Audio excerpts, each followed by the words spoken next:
Hello everyone, my name is Enes and I'm going to present our work, which is on undermining the information hiding technique, and at the same time we look at what to do about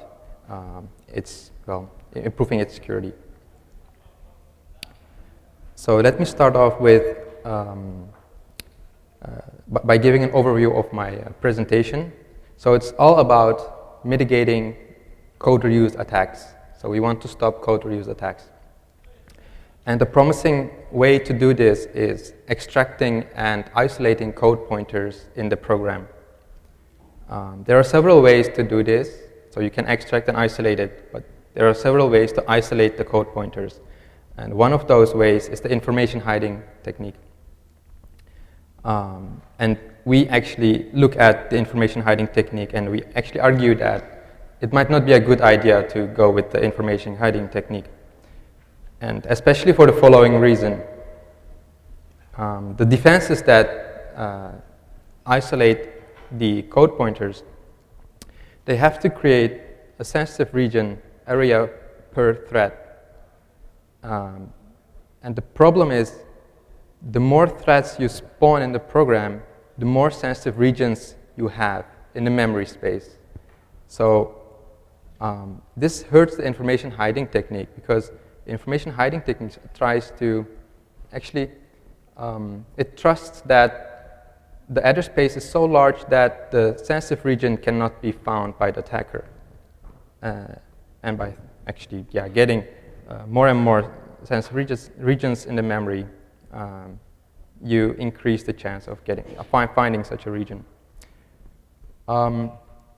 One part of these defenses that protect the stack is safe stack, and this is available in the production compiler LLVM. And we look at this implementation, and we reveal that you can find such a sensitive region like the safe stack within seconds. So there are several ways to hide these isolate these sensitive regions, and since information hiding is being used now, we looked at what we could do about it, and we developed the authenticating page mapper that hardens the information hiding technique. So let me start with explaining what is a code reuse attack by going over an instance of by going over an code reuse attack instance, the rope attack. So on the right side of the slide, you see the memory layout of a process. These are the common regions that are available in the process memory.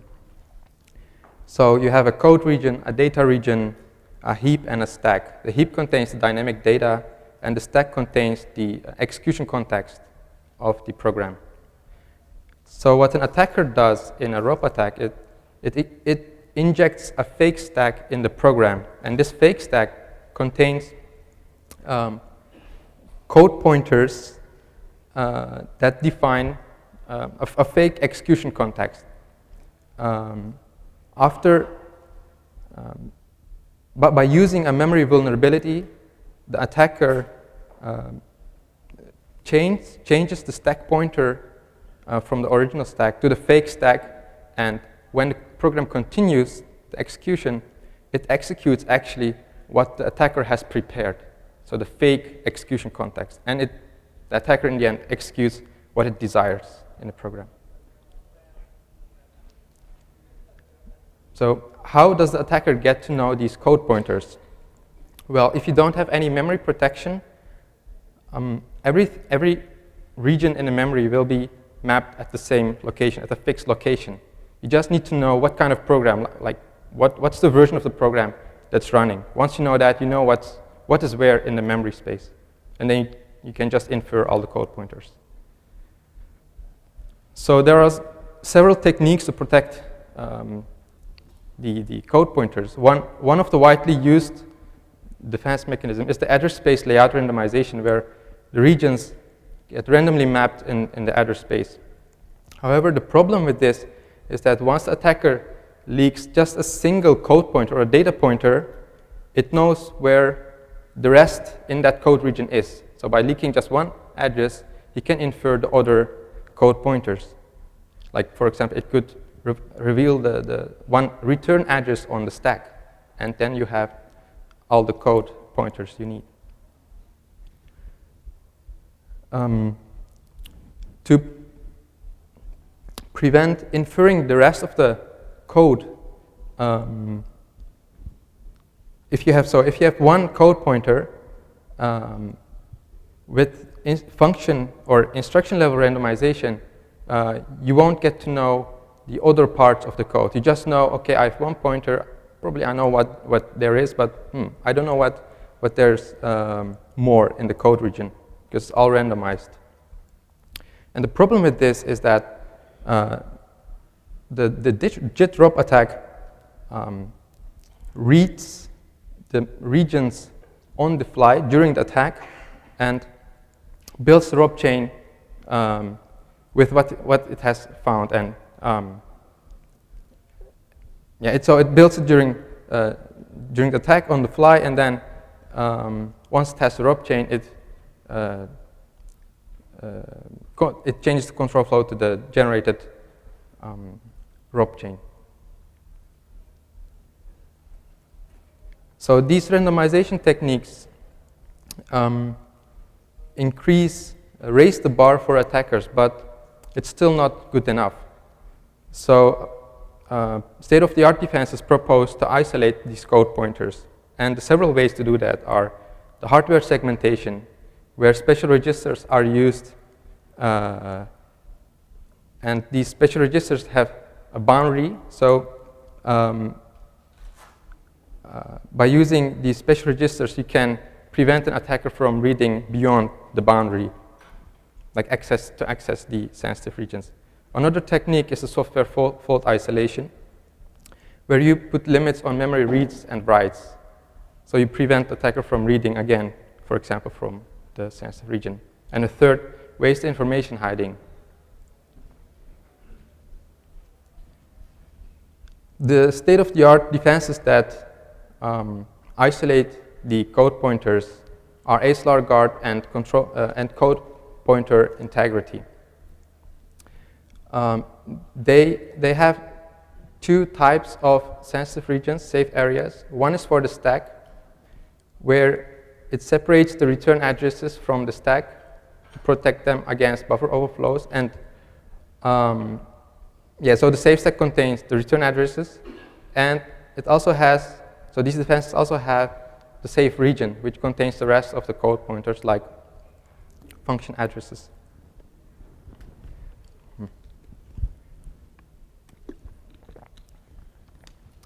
And our focus will be on the safe stack, which is also now available in the production compiler LLVM.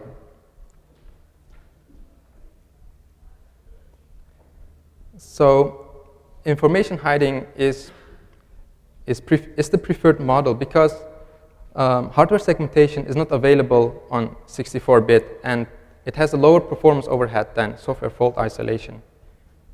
The idea of information hiding is, you separate the code pointers in a safe area, and then you ensure that there are no pointers to these safe areas.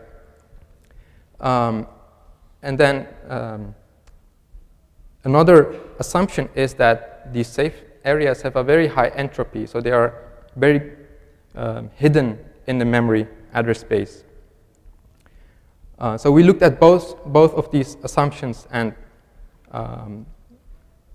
we found several pointers, unexpected pointers, and I would like you to look at the paper for the pointers, and we are going to focus on the high entropy of the second assumption of information hiding. So let me give you an idea of what entropy is. Entropy is the degree of randomness, and this is given in bits. So let's go over an example. Let's say we have a 3-bit address space where we have 8 blocks of 1 byte, and we want to hide 2 bytes in this address space.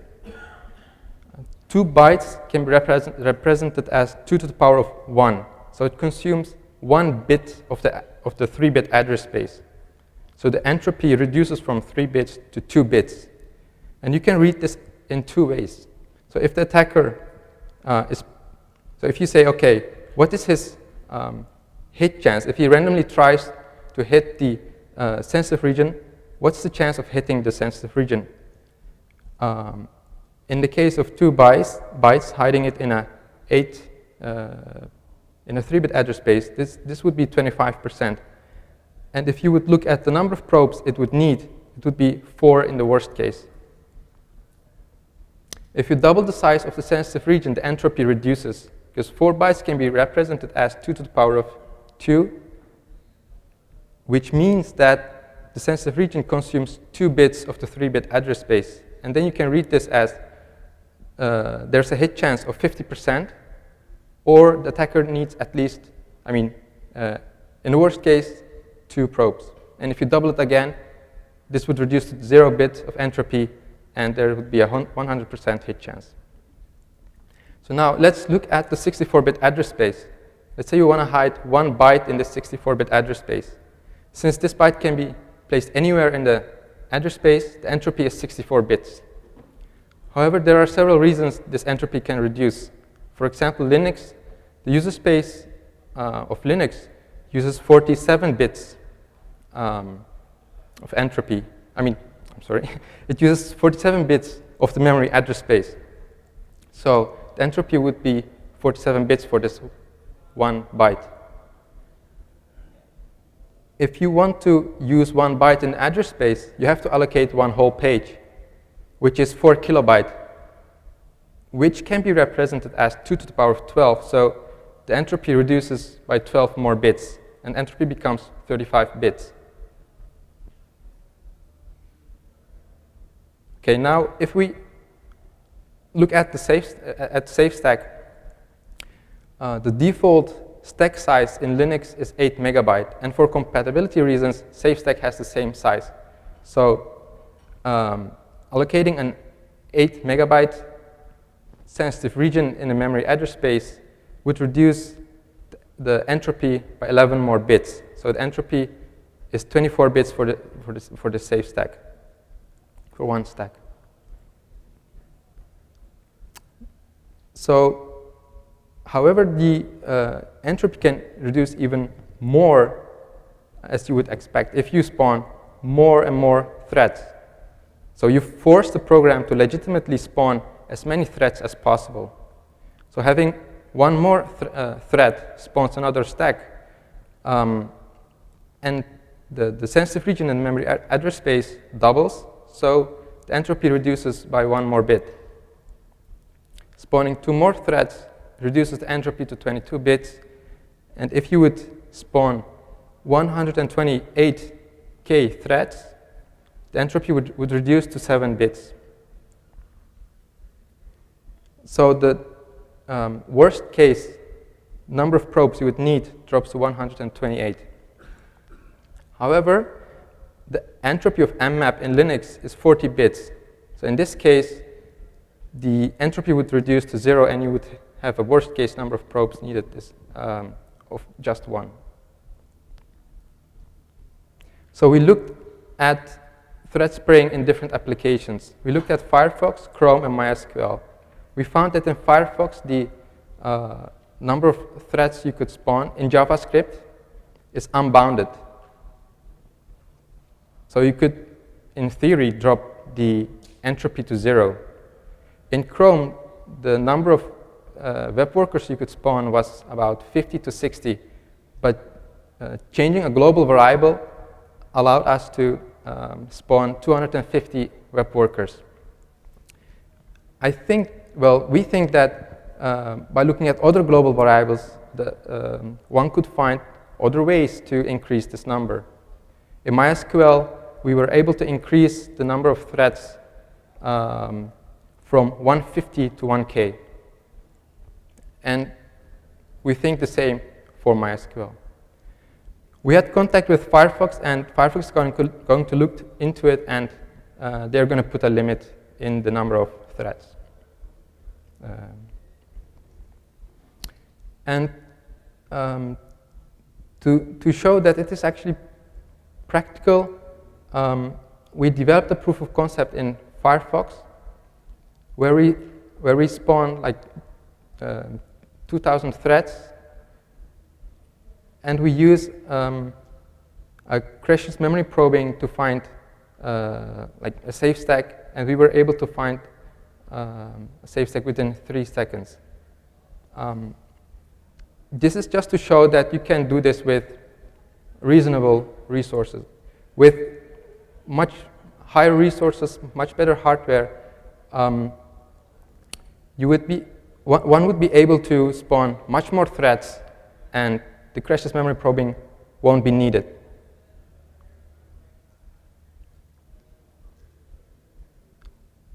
So information hiding is still going to be used, we expect. So we thought what we could do about it, and we developed the Authenticating page mapper, which is based on 2 observations. The active space on the stack is actually much smaller than its actual size. So you could just protect the unused memory region in the stack. And the access to the stack, or the sensitive regions, has a well-defined access pattern with which you can authenticate the access to it. So it registers the unused pages and authenticates its first access. We do this by installing a user-level page fault handler.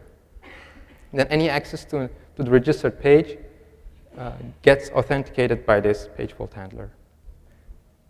So how does Authenticating page mapper work? So here we have a stack. There's an active region that has been accessed by the program, and an inactive region that has not yet been accessed. So let's say the program wants to use more stack space. It subtracts a value from RSP, it moves the stack pointer, and then it tries to write a value to the stack. In this case, the page fault handler will trigger, and it will check for the following. It will check the following comparisons. It will ensure that, or it will check whether the stack pointer is pointing between the current stack pointer and the stack base. If it does, then it releases the page, and the program can continue. But if there's a probe into the inactive region, the page fault handler will trigger again and check for the comparison. And since this location is not between the stack pointer and the stack base, it will terminate the program. However, there are some issues with this. So an attacker could follow the pointers we found and get to the base. Or he could probe the memory in such a way that he would not touch the inactive region, but he would touch the active region before getting to the inactive region. So if it starts probing from the high address, it would get to the active region first.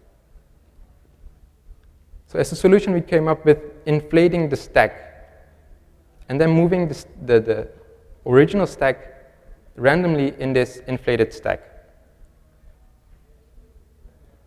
The inflated area we guard with a different handler such that if an access happens to the inflated area, we immediately disallow this. And the check remains the same. Still, the access to the inactive region should be between the stack pointer and the stack base. Another advantage of inflating the stack is that it increases the detection rate.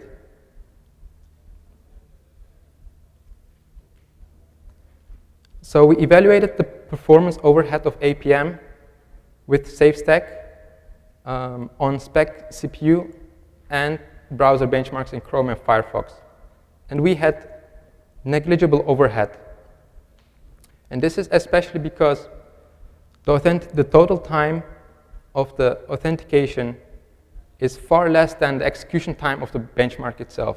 And the authentication only happens once. Once the page is released, the page won't be guarded again. So it's only one-time check. So what an attacker could do is he could fill up the whole the whole original stack region by using as much stack memory as possible, and then it would reduce the detection rate of APM. So what you could do is you could have, you could play with the inflation factor. If you have an inflation factor of 1, of course, then no page will be protected. If the whole stack region is used by the attacker, if you have an inflation factor of 2, once the attacker uses up the whole original stack region, you will still have the half of the inflated stack area protected. So the worst case detection guarantees of APM will reduce to 50%. And you can increase this inflation factor more. With an inflation factor of 10 times, the detection guarantee will be 90% in the worst case. And you might wonder whether this would hurt the system, like allocating more and more area for the stack.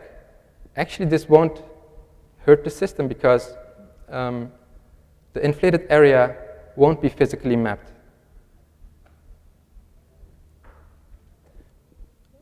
There are limitations of APM.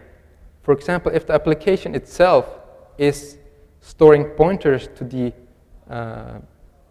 actual stack region, then an attacker could reveal this and get to the active region without needing to probe. Another limitation is that an attacker could use side channel attacks to find out where this active region is, like maybe cache side channel attacks. To conclude my presentation, we demonstrated an efficient way to locate a sensitive region, and we named this new way the threat spraying technique. And we believe that stronger isolation techniques should be preferred over information hiding, and authentication page mapper is a possible solution to harden information hiding until software fault isolation can be widely deployed. Thank you for listening, and I would like to answer your questions.